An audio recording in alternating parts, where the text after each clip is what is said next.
8의 4절 완전 발달 청류이동 속도 분포를 우리가 구해 보도록 하겠습니다. 아까 전에 앞에서도 그 기인관에 있을 때 입구 영역이 아니고 완전 발달했는 속도 분포는 더 이상 바뀌지 않는 경우에 이 속도 분포를 한번 구해 보고자 하는 것이 이 절의 목표가 되겠습니다. 자, 그러면은 우리는 앞에서 했는 운동량 방정식을 제공시켜 봅니다. 컨트롤 볼륨을 이렇게 잡습니다. 길이 L이 되겠고 점선, 지금 우리는 원관입니다. 원관에 대해서 이렇게 잡으면 이 컨트롤 볼륨에 대해서 작용하는 힘을 나타내야 되겠죠. 자, 그런데 이쪽에서의 압력을 P라고 하면은 작용하는 압력에는 P 파이 R 제곱이고, 여기서 일반적으로 유체가 지나감에 따라서 일반적으로 압력은 떨어지게 되겠죠. 따라서 거기 압력은 P 마이너스 델타 P라 하면은 거기에 작용하는 힘은 P 될 것이고, 자, 그 다음에는 우리는 점성, 일반적인 유동에서는 마찰력이 있겠죠. 점성력이 작용합니다. 전단 응력이 작용합니다. 어디에? 여기 작용하는데, 우리는 예측을, 앞에서 속도 분포를 예측할 수 있죠. 어디가 속도가 빠르면 가운데가 빠르고 이쪽이 갈수록 속도가 줄어들겠죠. 따라서 요 검사체적을 보면은 검사체적 주위의 유체가 얘가 빨리 흐르고 얘가 늦게 흐르니까 주위에서 이 검사체적에 작용하는 전단응력의 방향은 이 방향이 되겠죠. 이렇게 얘가 빨리 가니까 주위 유체는 야 빨리 천천히 흘러 이렇게 되는 겁니다. 따라서 여기 작용하는 전단응력을 타오라 한다면 작용하는 힘은 이렇게 표면적이 전체니까 이렇게 2πRL만큼 이렇게 힘이 작용하게 되겠습니다. 이와 같은 경우에 대해서 우리가 운동량 방정식을 적용하면은 fx는 x방향만 하면 되니까, 자, 그런데 우리가 완전 발달 유동에서는 검사 체중 내의 질량 안 변하겠죠. 정상 유동입니다. 당연히 정상 유동이고 완전 발달 유동이니까 검사 체중 내의 상태는 일정합니다. 따라서 이 경우에는 m.v2 u2 빼기 u1 이렇게 우리가 식을 적을 수가 있겠죠. 그런데 fx는 힘이죠. 이 힘 빼기 이 힘 빼기 이 힘이 되겠죠. 따라서 이걸 적으면은 p 파이 r 제곱 빼기 델타 p 마이너스 델타 p 파이 r 제곱 마이너스 타우 2 파이 rl 이꼴. 자, 그런데 U2와 U1이 어떻게 되나요? 입구와 출구에서 완전 발달 유동이니까 완전히 똑같죠. 따라서 이거는 0 이렇게 되겠죠. 0 이렇게 됩니다. 따라서 이거로부터 아주 결론은 쉽네요. 델타 P 파이 R 제곱은 이거 지워지고 요거 지워지고 델타 P 파이 R 제곱은 이렇게 식을 채울 수가 있겠죠. 따라서 우리는 타우는 2L분의 델타 P R 이런 식을 얻을 수가 있게 되겠습니다. 다시 정리하면은 요것을 지우면은 이렇게 식이 세워지고요. 또로서 타워를 보면 타워는 이렇게 나타낼 수가 있게 되겠습니다. 여기 수와 여기 차이, 압력 차이가 델타 P라면 델타 P에다가 하면은 이렇게 되겠습니다. 쉽게 말하면 이 경우를 보면 쉽게 말하면 이거죠. 관을 지나면서 압력 차이 델타 P에다가 면적 파이 R 제곱 하면은 그것은 여기서의 전단응력 곱하기 면적이 되는 거죠. 2파이 R. 또는 여기 R에다가 대문자를 넣으면 100에서의 전단응력 타워 W 이렇게 나타낼 수도 있겠죠.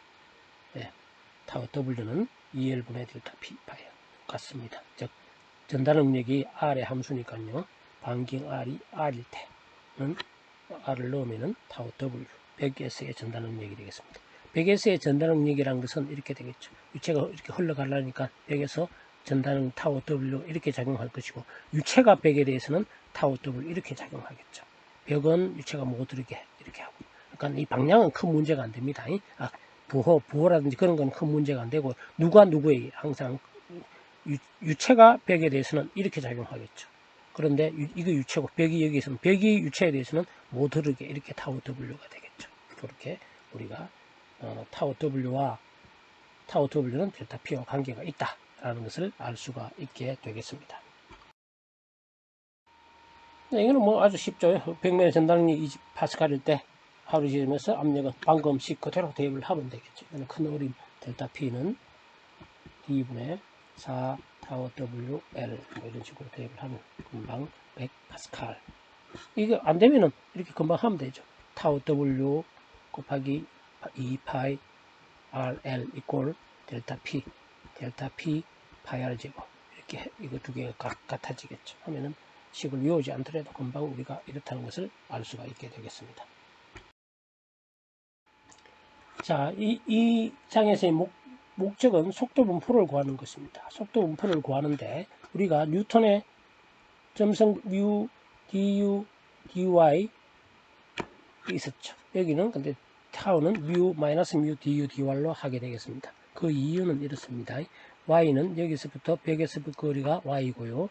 r은 이렇게 되니까 r과 y는 반대가 되겠죠. 따라서 du, dy와 du, dr은 마이너스가 붙어서 마이너스가 되겠고요. 또는 우리가 나중에 유체각 2에서 전달능력 3차원적으로 원통 좌표기에서 하는 거기서 보도 되겠고, 그러나 이 부호는 큰 의미는 없습니다. 뭐 큰 의미는 없고 어쨌든 일단 이렇게 우리가 나타낼 수가 있게 되겠습니다. 또는 이 타워를 지금 우리는 전달능력의 크기다라고 합시다. 그러면 DUDR은 이쪽으로 R 쪽으로 커짐에 따라서 속도가 줄어드니까 기울기가 음이 되겠죠. 이게 음이니까 마이너스를 붙였다 이렇게 생각을 해도 되고 이렇게 해석을 해도 되고 어쨌든 출발은 여기서부터 하게 되겠습니다. 그런데 아까 앞에서 요거 기억납니까? 8-10 예제에서도 요걸 이용해서 구했고 이런 관계가 있었다고 하니까 이쪽을 대입을 합니다. 이쪽을 대입을 하면 어떻게 되겠나요? mu du dr 플러스 2L분의 델타 P R 있고 0 이렇게 되나요? 또는 du 여기서부터 du dr은 마이너스 괜히 옮겨 2mu L분의 델타 P R 이렇게 되겠죠. 이거 적분은 쉽겠죠. 적분 하면 u는 마이너스 2mu L분의 델타 P R 제곱 플러스 C 이렇게 우리가 할 수 있을 것이고 C는 R 이꼴 R이면 100에서 속도가 0이겠죠. R 이꼴 R일 때 속도가 0이 되겠죠. 거기로부터 C를 구할 수가 있겠죠. 네. 적분하면 이렇게 하면은 되겠고 이 C는 R 이꼴 R에서 C가 구하면 C가 이렇게 되겠고요. 대입을 하면 μ는 이렇게 C에 대입을 해서 하면은 이렇게 구해지게 되겠습니다. 이 속도 분포를 보면은 포물선이죠. 이걸 그려보면 아까 우리가 실험에서 보면은 그렇게 된다 하듯이 속도 분포는 포물선이 되겠습니다. 그러면 R 이꼬르 제로에서의 속도는 바로 요게 R 이꼬르 제로에서의 속도가 되겠죠. 이것을 바로 중앙에서의 속도 VC 센터에서의 속도 이렇게 나타낼 수가 있게 되겠죠. 네. 다시 적은 거 이렇게 8-13이고요. 중앙에서 속도, 여기 중앙에서 속도고 VC 나타내면은 U는 VC 이렇게 나타낼 수가 있게 되겠습니다. 포물선, 속도 분포는 포물선이 되겠고요. 전달 능력은 앞에서 했죠. T는 타우는 R에 비례하게 이렇게 기울기가 더 커지죠. 이렇게 기울기가 이렇게 우리가 속도 분포와 전달 능력 분포를 나타낼 수가 있게 되겠습니다. 그 다음에 8의 2절 하겐 버제유신 미국 사람은 헤이즌 버실리 이상하게 읽는데 원래는 하겐 버제유 독일 사람 프랑스 사람인지 그래서 그쪽 발음을 해줘야 됩니다. 하겐 버제유 식이 되겠습니다. 따라서 이 경우에 우리 속도 분포를 구했습니다. 속도 분포가 앞에서 구하면은 속도 분포로부터 우리가 유량은 쉽게 구할 수가 있겠죠. 속도 분포로부터 유량은 우리 이미 몇 번 설명했죠. Q는 균일하지 않을 때 인테그랄 한다는 거. U에다가 dA를 하는데 이와 같이 원관일 때는 dA를 뭐로 한다? 2파이R dr로 한다. 한번 그 사이에 설명했겠죠. 이게 와야 되겠죠. U는 방금 앞에서 구한 VC 이렇게 1-R분의 R의 제곱 이렇게 넣으면 dA는 2파이R dr 적분하는 거는 생략해서 보면은 어떻게 유량이 구해지는가 하면은 이렇게 구해지네요. 2분의 파이 R 제곱 VC. 근데 아까 앞에서 VC가 뭐로 한다고 했죠? VC가 VC가 4μL분의 델타 P R제곱 식이 8의 14식입니다. 이게 8의 14식. 대입을 하면 결론적으로 지금 우리가 8μL분의 IR 4승 델타 P 유랑은.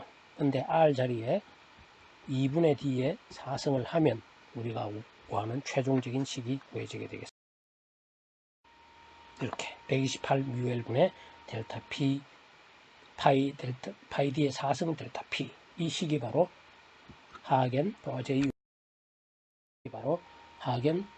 식 또는 하겐-보아제이유 법칙이라고 합니다. 수평 공간에서 완전 발달 척류 유동에서 성립하는 식이 되겠고요. 유랑은 델타 P에 따라서 어떻게 되느냐? 비례하죠. 다른 것이 다 일정할 때입니다. 관의 길이만, 다른 건 다 관의 길이를 2배라 하면은, 길이가 2배 되면은 유랑은 반비례하죠. 그 다음에 점성계수에 반비례할 것이고.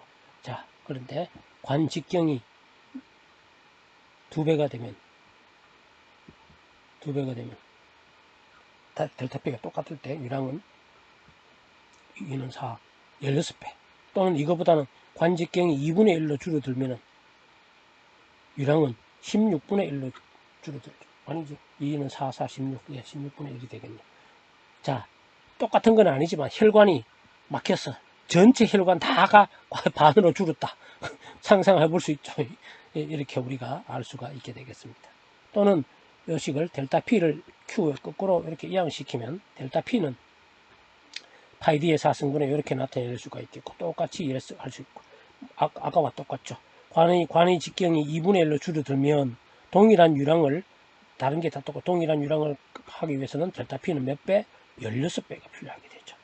이렇게 우리가 이 하겐-보아제이유식으로부터 어마어마하죠. 무지막지합니다. 관의 직경이 반으로 줄어든다는 것은 실로 무지막지한 겁니다. 이제 8의 3. 완전 발달 척류 상태로 흐르고 있다. 관전체의 압력차는 얼마인가? 이거는 뭐 크게 문제될 거 없죠. 델타 P는 파이 D의 4승분에 뭐 이렇게 그대로 대입을 하면 되겠죠. 대입을 하면 1.2 파스칼 이렇게 알 수가 있겠습니다. 완전 발달 척류가 아니면 이 식을 사용 못합니다. SI 단위 사용할 때 답에서도 파스칼 이렇게 계산한 숫자에다가 파스칼 붙이면 된다. 이렇게 여기 뭐 일일이 적지 않는 건 너무 쉬우니까 바로 대입하면 되니까 계산하는 거는 하지 않았습니다. 지름이 D인 수평 공간에서 유체가 완전 발달 척류로 흐르고 있다. 유랑이 Q다. 다른 모든 조건이 동일한 상태 점성계수가 2배고 지름이 2배 되면 유랑은 어떻게 되겠는가? 이 경우도 척류다.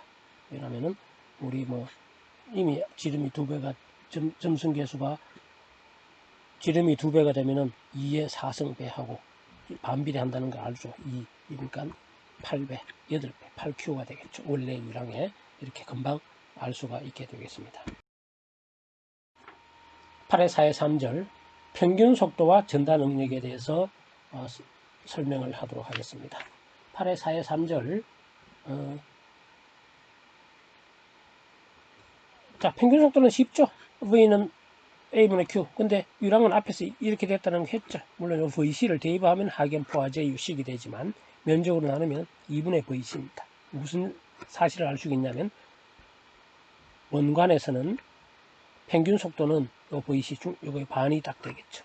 그렇다는 사실을 완전 발달 척류의 경우 평균 속도의 2분의 1이다라는 것을 알 수도 있겠고, 평면에서의 전달 능력은 물론 아까 앞에서 했죠. 2분의 이렇다. 것을 알 수가 있습니다. 완전 발달 난류 유동. 먼저 난류 유동의 특성에 대해서 살펴보면 난류는 제가 막 이렇게 뒤섞이는 겁니다. 따라서 속도가 시간에 따라 마구 변합니다. 그래서 우리가 속도를 한번 측정해 봅니다. 속도를 측정해 보니까 U만 V도 있지만 일단 U 방향만 한번 측정해서 그래프로 그려보면 시간이 지남에 따라서 막 이렇게 바뀝니다. 그랬을 때 이 평균을 우리는 U바라고 얘기를 합니다. 평균 U바 시간에 대한 평균입니다. 어느 정도의 시간, 어느 정도 충분한 길이에 대해서 U바를 하면 U바는 이렇게 정의가 되고, 요거 평균이고요. 그 다음에 요 평균과 요거 차이를 우리가 U 프라임이라고 적습니다. U바 플러스 U 프라임. 실제 U는 이렇게, 실제 U는 시간에 따라 막 바뀌겠죠. 이렇게 되고요. 변동 속도가 이거고요. 이게 실제 난류의 속도입니다. 그런데 우리가 여기에서 관심은 이 U가 뭐 0.1초 사이로 막 바뀌는 이런 속도가 관심의 대상이 아닙니다. 우리는 이 U바가 관심의 대상입니다. 오히려 어느 정도의 평균적인 속도, 이것이 U바고요. 따라서 우리가 난류 속도 분포에라면 다 U바를 나타냅니다.